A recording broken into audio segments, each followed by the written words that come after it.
assez clair à l'écran.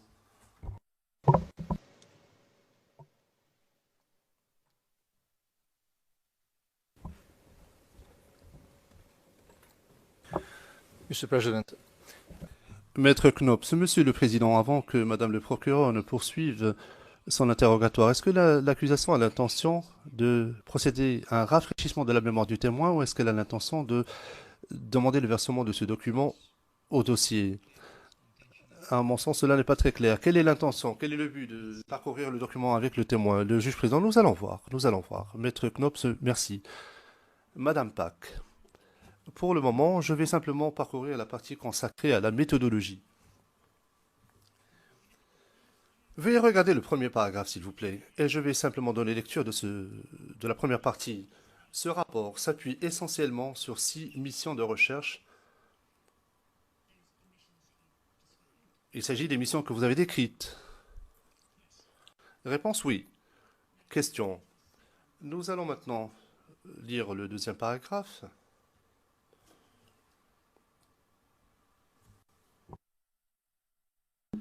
Au total, Human Rights Watch a interrogé plus de 500 victimes et témoins directs de violences post-électorales. Je m'arrête pour un instant. Pouvez-vous nous parler du type de victimes et de témoins directs que vous avez interrogés à l'époque, parmi les 500 que vous avez interrogés? Réponse. Il s'agissait de personnes disposant d'informations de première main de certains événements. Notre organisation ne se fonde pas sur des informations de seconde main ou de oui-dire. Nous essayons toujours de parler à des personnes qui sont en mesure de parler directement d'événements vécus ou dont ils ont été témoins. Donc plus de 500 victimes et témoins directs ont été interrogés et il s'agissait essentiellement de personnes qui avaient vécu des événements en particulier. Ils représentaient les deux camps politiques en Côte d'Ivoire. Lors de chaque mission, nous avons activement cherché à parler à des personnes des deux camps pour comprendre leur point de vue et pour comprendre leur expérience pendant cette période-là. En outre, nous essayons de corroborer ces récits de première main sur la, sur la base de récits de membres de la famille qui avaient vu des corps à la morgue ou auprès de personnel médical qui avait soigné les blessés. Et sur la base de nos propres observations, lors de transports sur le terrain,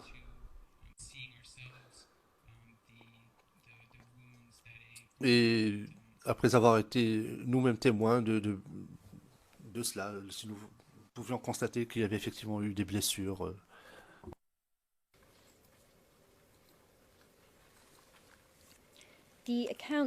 Question.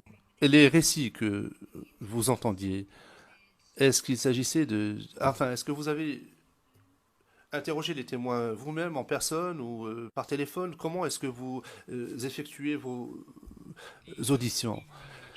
Réponse. La majorité des auditions ont été réalisées face à face, en face à face. Nous essayons de le faire en personne. La vaste majorité des témoignages contenus dans ce rapport découlent de témoignages racontés par les personnes elles-mêmes en personne, essentiellement lors d'auditions en tête-à-tête avec des témoins ou des victimes. On essaie de trouver des lieux sûrs où les témoins sont en mesure de parler à l'aise en tête-à-tête sans la présence de qui que ce soit d'autre.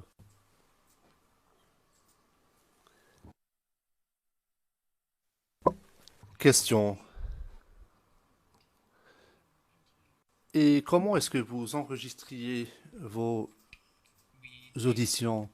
Réponse. Nous prenions généralement des notes manuscrites. Nous nous consignons par écrit les propos des témoins, nous rédigeons des résumés. En fait, non, nous ne procédions pas par résumé, mais nous consignons par écrit, verbatim, ce que nous disaient les témoins. Question. Et lorsque vous effectuez vos auditions, est-ce que vous utilisez des questionnaires en particulier?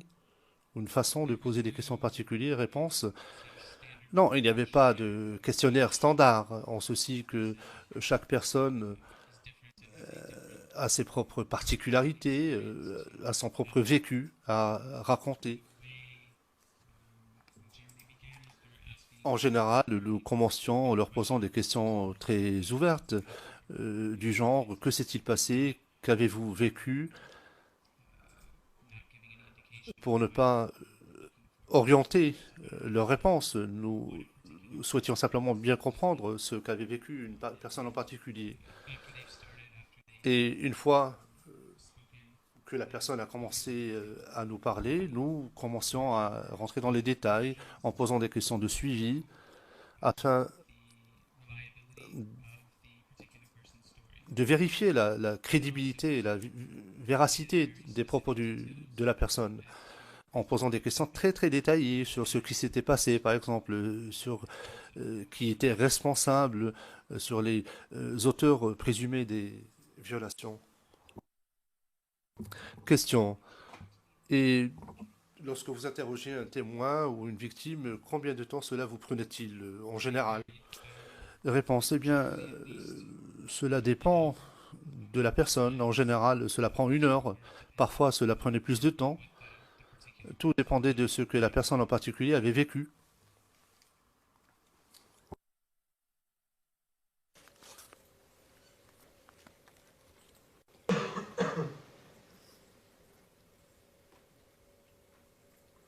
Did you yourself interview? Question. Vous-même, est-ce que vous avez interrogé des témoins vulnérables dans le cadre de vos missions? Maître Knops, Monsieur le Président, qu'est-ce qu'un témoin vulnérable? Cela n'est pas défini. Alors je souhaite opposer une objection à cette question qui est directive. Le président, non, ce n'est pas une question directive. Moi-même, je suis curieux. J'aimerais savoir ce qu'est un témoin vulnérable. À mon sens, tout témoin est vulnérable. Je ne sais pas quelle sera la réponse. La réponse nous éclairera. Je ne pense pas qu'il s'agisse d'une objection valable, en l'occurrence. Le témoin, oui. Une victime vulnérable serait une victime de violences sexuelles, de victime de torture, par exemple.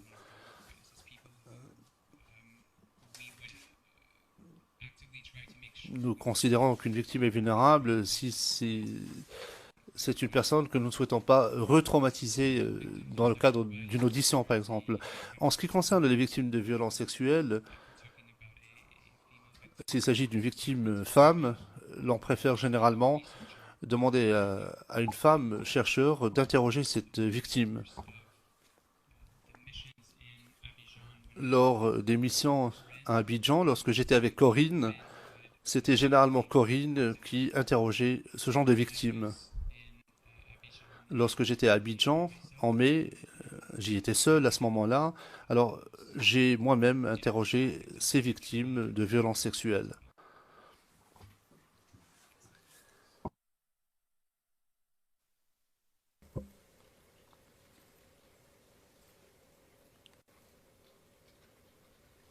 Now you've talked about Question.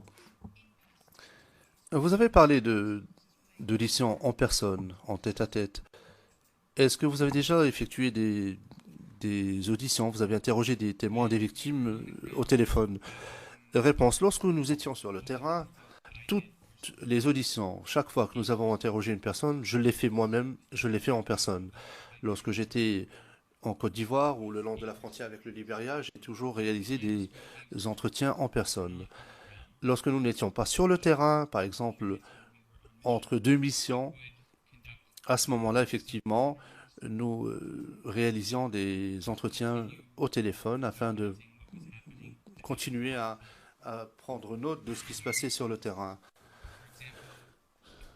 Dans de nombreux cas, comme je l'ai indiqué précédemment, Nous sommes d'abord allés à Abidjan en janvier pour la première fois.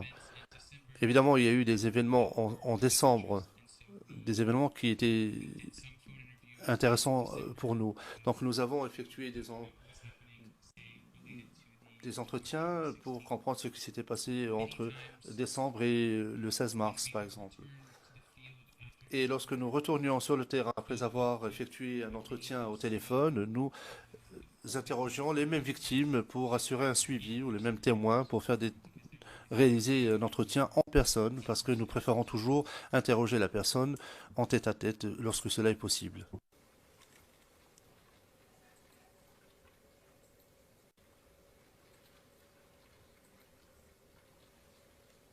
Correction de l'interprète de la cabine française, il s'agit de la marche du 16 et non de 16 mars. Question, comment êtes-vous rentré en contact avec les personnes que vous souhaitiez interviewer? Le premier contact, réponse, ça dépend. Parfois,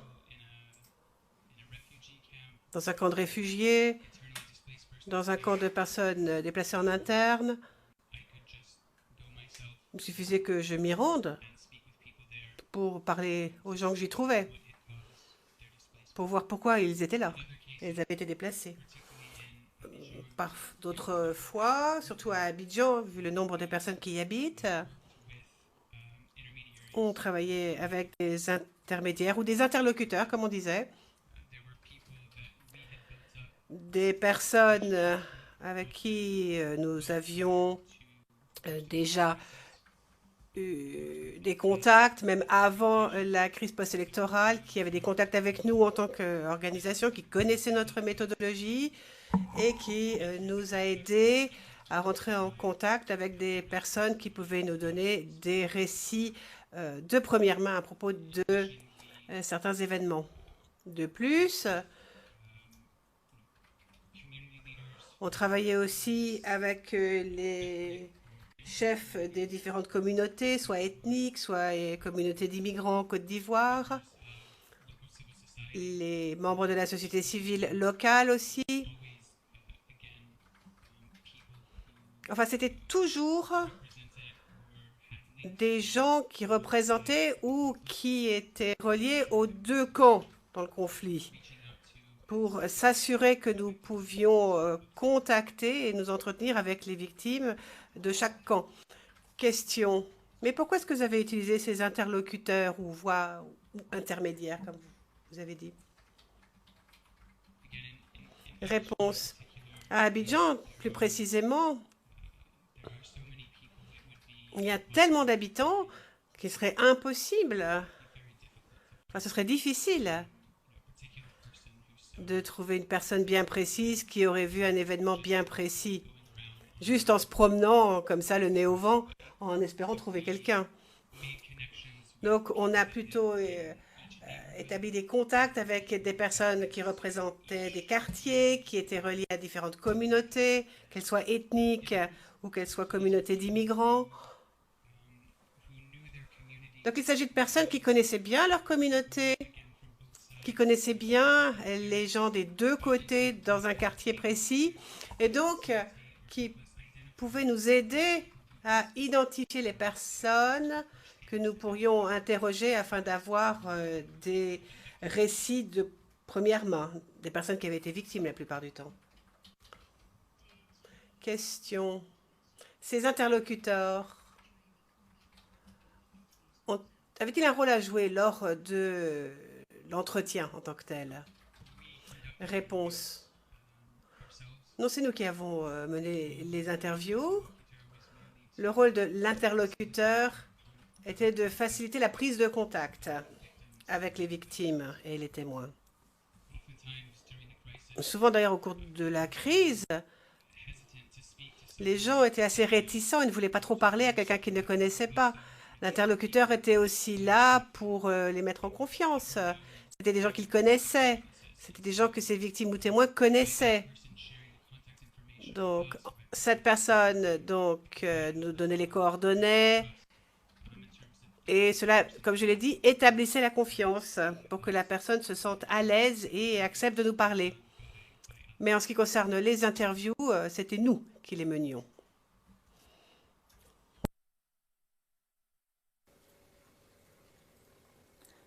So if you look at the À l'écran, nous avons donc la méthodologie dont vous nous avez parlé. Quatrième paragraphe. Je vais en donner lecture à partir de la deuxième phrase.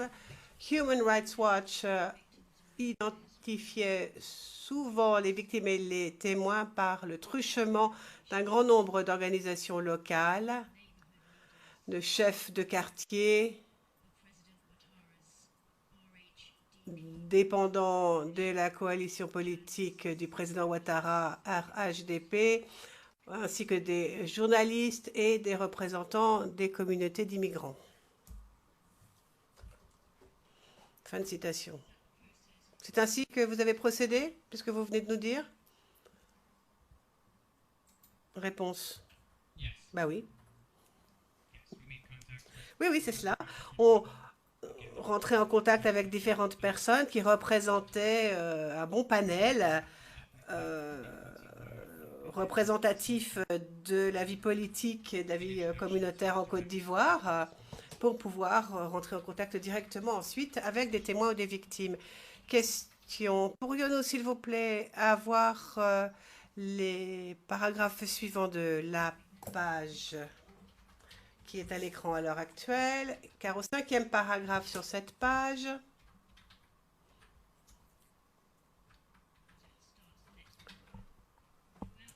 je donne lecture pendant toute la crise.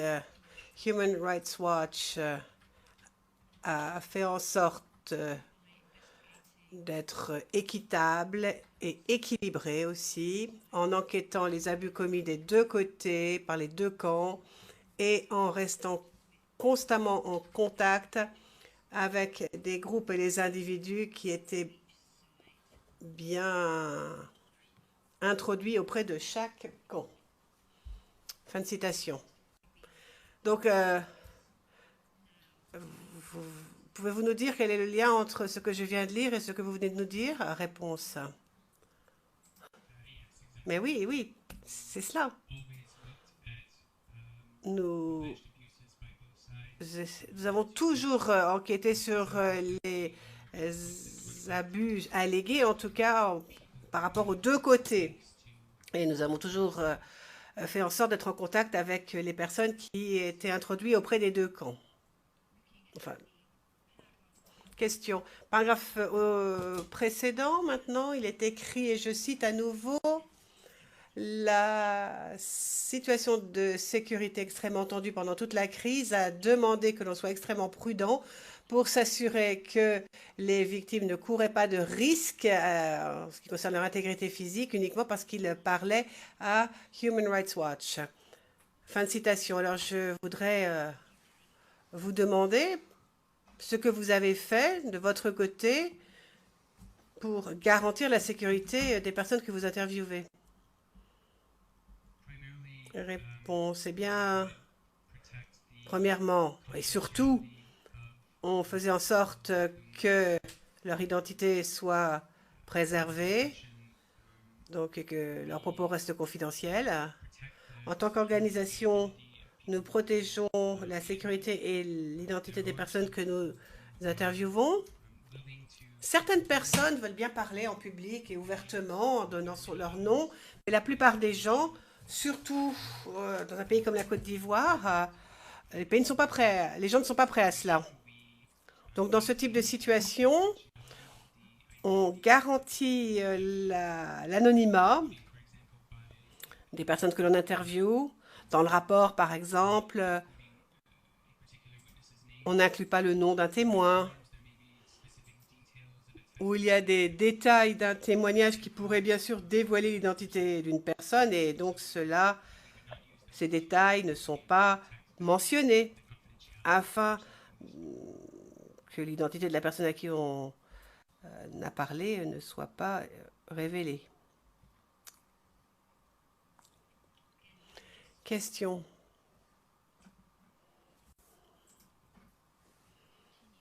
Nous allons poursuivre la lecture de ce rapport et surtout la méthodologie. Vous parlez anglais, mais avez-vous fait ces interviews en anglais ou en français ou les deux? Réponse, non, en français. J'ai fait les interviews en français. C'est un petit nombre d'entretiens ont dû être interprétés d'une langue locale en français. Donc on utilisait un traducteur dans ces cas-là, mais c'était assez rare, surtout à Abidjan. Donc la plupart des entretiens ont été menés en français.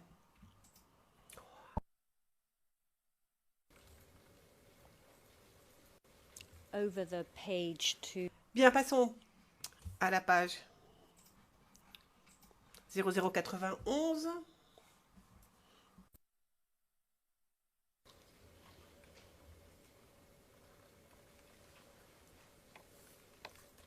you've just testified about the first paragraph, Donc, vous venez de témoigner à propos de ce premier paragraphe. Les entretiens étaient principalement menés en français.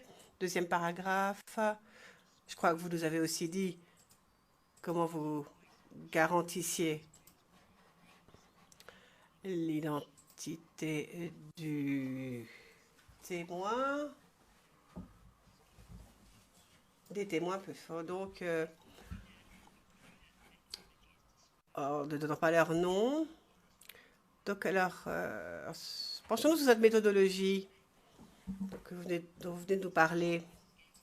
Pour faire votre enquête et vos recherches, avez-vous appliqué cette méthodologie ou votre propre méthodologie ou une méthodologie utilisée par d'autres personnes? Réponse. Et c'est la méthodologie que j'ai employée, la méthodologie du Human Rights Watch, uniquement celle-là. Elle est toujours appliquée.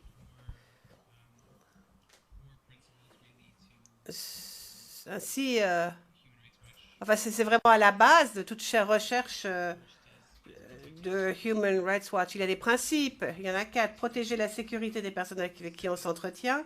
Deuxièmement, être impartial. Donc, toujours enquêter des deux côtés lorsqu'il y a une situation. Troisièmement, étudier et tester la fiabilité des témoins au cas par cas. Il y a toujours des témoins sur lesquels on ne s'appuie pas parce qu'on ne les trouve pas crédibles finalement. Et puis quatrièmement, corroboration des témoignages avec des éléments externes avant de publier quoi que ce soit.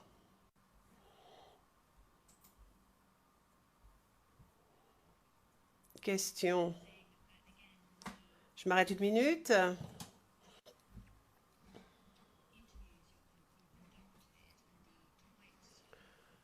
Sur donc les interviews que vous avez menées, le type de personnes que vous avez interviewées. Pouvez-vous nous dire un peu quels étaient les profils types des interviewés? Restez général, s'il vous plaît. Réponse. Nous avons interrogé des personnes qui avaient été témoins directs de certains événements bien précis, portant sur des allégations éventuelles d'un côté ou de l'autre. On a interviewé des victimes directes d'abus sexuels et de violences sexuelles, des victimes de torture. Nous avons interviewé des personnes qui avaient été témoins ou victimes d'un incident bien précis, et ce, dans l'heure ou les 2 heures qui ont suivi.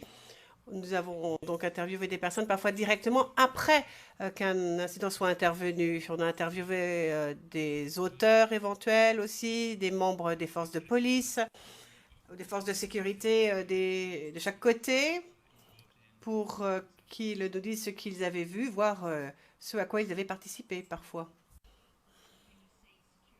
Question, lorsque vous parlez des forces de sécurité, pouvez-vous nous dire à quel groupe vous faites allusion?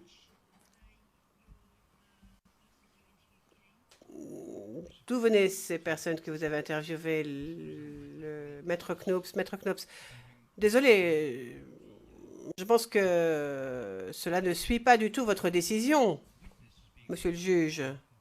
On demande aux conclusions, on demande aux témoins de tirer des conclusions sur ce qu'il a déterminé. Le président, non, non, je pense qu'il faut poursuivre. Jusqu'à présent, nous sommes parfaitement, nous suivons vous suivez, Madame Pack suit parfaitement les consignes de notre décision. Madame Pack, merci. Donc, lorsque vous parlez des forces de sécurité, pouvez-vous être plus précis et nous dire exactement de quel groupe vous parlez, puisqu'il s'agit de personnes que vous avez interviewées? Je ne vous demande pas de tirer de conclusion, de vous dire ce que vous pensez de ces groupes, la nature de ces groupes, ni quoi que ce soit. Juste, dites-nous qui étaient ces groupes. Réponse. J'ai interviewé plusieurs personnes travaillant pour la gendarmerie à l'époque, qui faisaient donc partie des forces de M. Gbagbo. Ça, c'était au début de la crise. Ensuite, les membres des Jeunes Patriotes. J'ai aussi interviewé les membres du Commando Invisible à Bobo. Et plusieurs personnes au sein des forces républicaines, forces donc pro-Ouattara, à l'époque en tout cas.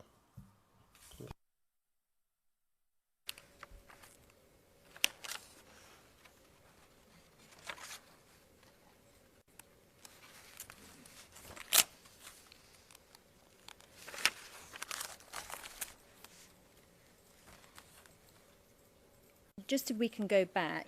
Alors, revenons un peu en arrière. Je demande donc à Monsieur le greffier, s'il vous plaît, d'afficher la page précédente que nous avions à l'écran, c'est-à-dire la 0090. Troisième paragraphe, qui commence par l'essentiel de ces éléments ont déjà été publiés dans des communiqués de presse très étoffés, publiés par Human Rights Watch juste après quatre des 6 missions de recherche sur le terrain. Donc, c'est à ces communiqués de presse que vous faisiez référence au début de votre témoignage. Réponse oui, question. Donc, c'est normal, c'est ainsi que vous fonctionnez. Vous basez votre rapport sur des communiqués de presse volumineux? Réponse. Chez Human Rights Watch, on a une démarche différente selon qu'il s'agit d'une urgence ou pas. Si c'est une urgence, on procède d'une façon. Si en revanche on sait qu'il y a des abus systématiques des droits de l'homme dans un pays, c'est différent. Alors quand c'est une urgence, comme la crise post-électorale par exemple, là, on essaie de recueillir un maximum d'éléments, travailler à fond, et ensuite on publie cela très rapidement parce que l'évolution est très rapide. Alors, lorsque c'est des droits plus où il n'y a pas d'urgence, par exemple droit à l'éducation, eh bien ce qu'on fait là, on va sur le terrain, on étudie et ensuite on publie un rapport. Donc la situation d'urgence qu'on a ici est différente et on fonctionne comme cela. On va sur le terrain pour avoir un communiqué de presse assez volumineux, mais quand même qui ne représente que 15 pages à peu près. Et puis ensuite, un peu plus tard, on retourne sur le terrain pour... on retourne sur le sujet, en tout cas, pour rédiger un rapport plus précis et qui collecte vraiment tout ce qui a été étudié lors d'une période où il y avait énormément de volatilité. Question. Bien. Qu'en est-il de votre mode de rédaction? C'est vous qui avez écrit et ils les ont tués comme si de rien n'était? Réponse oui. Enfin, bien sûr, certains des communiqués de presse ont été rédigés par moi-même et Corinne. Question.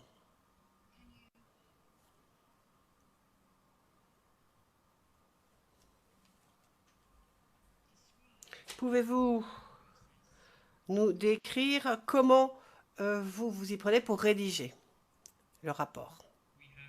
Réponse.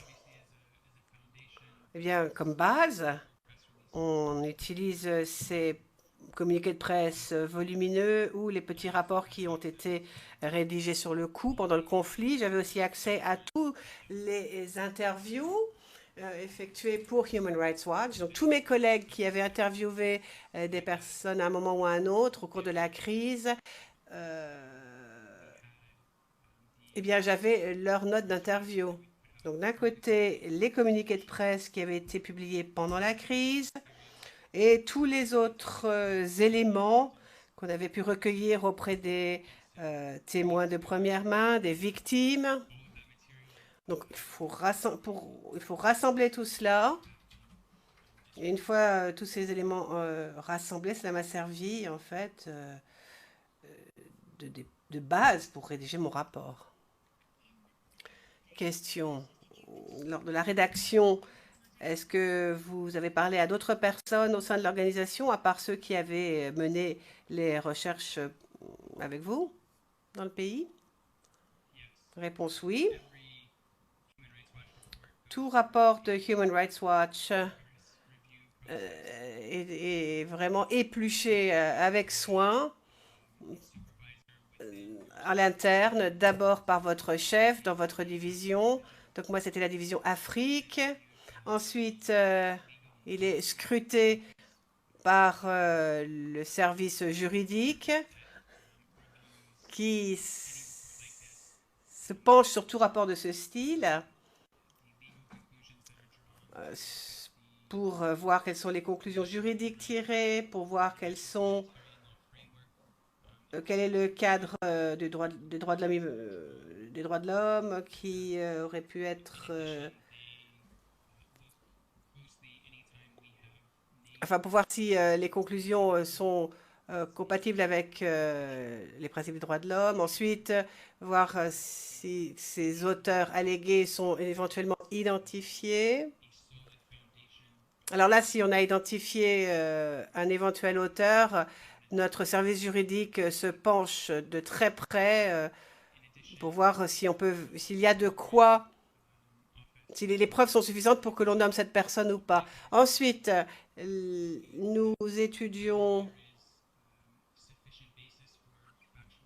d'autres choses, voir s'il y a suffisamment de fondations permettant d'arriver aux conclusions qui sont tirées, voir aussi si le rapport suit bien la ligne de l'organisation. Et puis, il y a ensuite le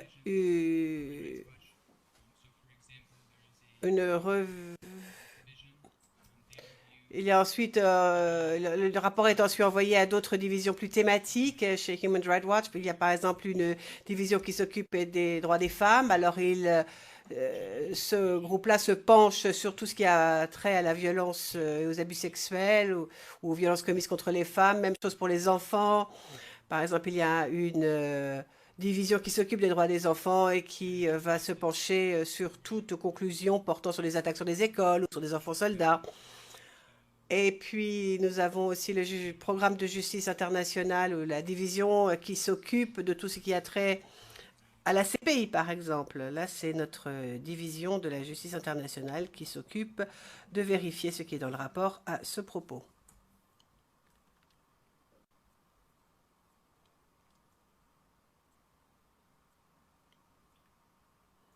Question. Alors, ces communiqués de presse volumineux dont vous nous avez parlé, pouvez-vous nous dire si eux aussi faisaient l'objet d'une étude approfondie chez Human Rights Watch? Réponse oui, oui. Ils passent à peu près par le même chemin. Donc, tout dépend si au départ il y a de la recherche bien précise qui est compilée dans le rapport. Alors là, je parle par exemple de ces rapports, de ces communiqués de presse assez étoffés que l'on publie après l'émission. Ils sont tous revus de la même façon. Il y a la division africaine, la division juridique, les divisions de programme aussi, qui épluchent ces communiqués de presse. Et puis, puisque c'est un communiqué de presse, il y a aussi les relations avec la presse, cette division-là qui vérifie ça et puis qui révise un peu pour que le style peut-être soit bien dans la ligne du style Human Rights Watch. Mais en fait, c'est ainsi que l'on procède.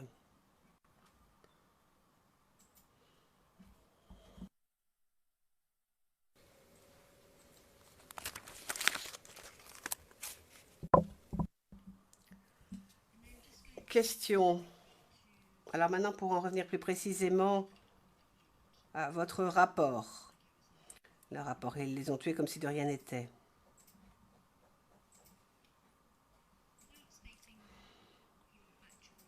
Sans pour autant nous dire quelles ont été vos constatations factuelles, dans quel but est-ce que ce rapport a été publié? Pouvez-vous nous le dire? Réponse. Pour présenter tout ce que nous avions pu apprendre au cours de la crise post-électorale à l'aide de ce que nous avions rassemblé. Donc, voir des différentes étapes et essayer de rassembler nos conclusions et nos constatations portant sur ce qui s'était passé au cours de la crise. Le but étant bien sûr de promouvoir les droits de l'homme. Donc, nous faisons des recommandations à différents acteurs, éventuellement impliqués, y compris le gouvernement, les diplomates aux Nations Unies, toute personne qui pourrait influencer ou modifier la situation et améliorer la situation des droits de l'homme dans un pays bien précis. Donc, on fait des recommandations à ces partis. C'est le but de ce rapport, leur faire des recommandations pour leur dire quelle est la marche à suivre, quelle serait la marche à suivre d'après nous pour améliorer les choses.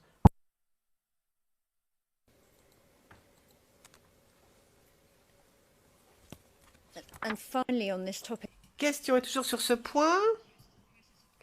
Donc, parlons de la rédaction. Enfin, vous ne nous avez pas de la rédaction, vous nous avez parlé ensuite de la révision de votre texte. Cela s'applique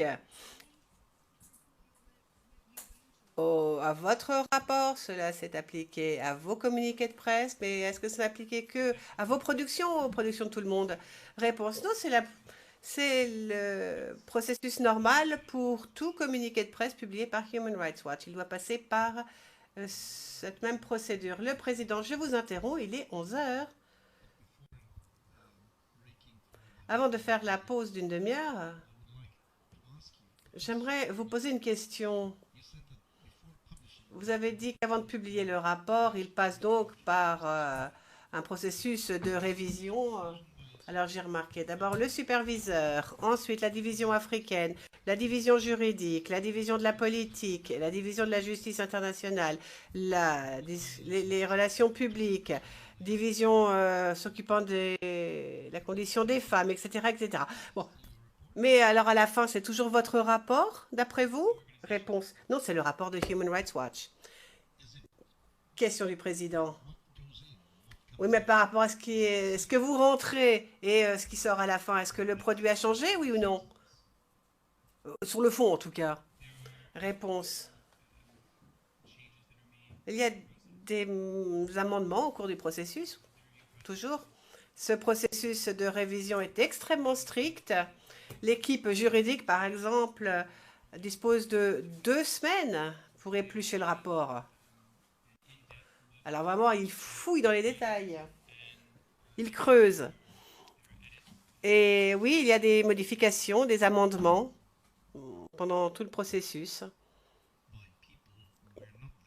Le président parle des gens qui n'étaient pas sur place. Les réviseurs ne sont pas des personnes sur le terrain. Ils n'ont jamais été sur le terrain, n'est-ce pas? Réponse oui. Mais ils recherchent des choses bien précises dans le rapport. comment, par exemple, on rédige les conclusions pour qu'elles soient bien conformes au cadre international juridique. Le président, très bien. Maintenant, nous allons faire notre pause et nous reviendrons donc à 11h30.